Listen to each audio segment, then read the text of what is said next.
د ننګرهار په شیرزاد ولسوالۍ کې د اسلامي امارت یو نفوذي کس خپل ملګري ویشتلي او وژلي. بشپړ جزئیات په ویډیو کې تر پایه کتلی شئ. درنو لیدونکو ستړي مه شئ. د ننګرهار په شیرزاد ولسوالۍ کې د اسلامي امارت د واکمنۍ د سرتیرو یو نفوذي کس خپل ملګري په ډزو وژلي.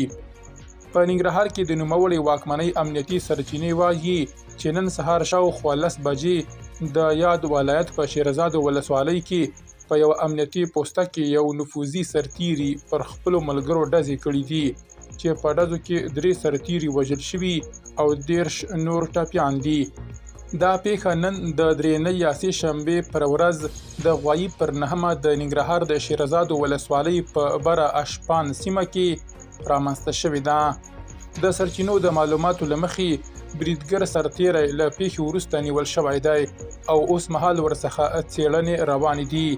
یو ځایي چارواکي ویلي د پیښې په اړه څېړنې روانې دي او دا احتمال شته چې نفوذي سرتیری له خوارجو سره اړیکه ولري یا د واکمني خوارج نوم د داعش خراسان ډلې ته کاروي.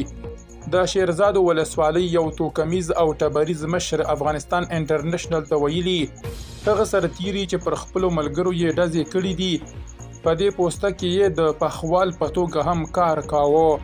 نوموړی ډیروي په وژل شوو سرتیرو کې د قاري دین محمد په نوم یو سرتیری هم ګډ دی چې د پوستې مسؤلیت یې پر غاړه درلود. تر اوسه پورې په ننګرهار کې ځایي چارواکو د دې پیښې په اړه نور جزئیات نه دي ورکړي.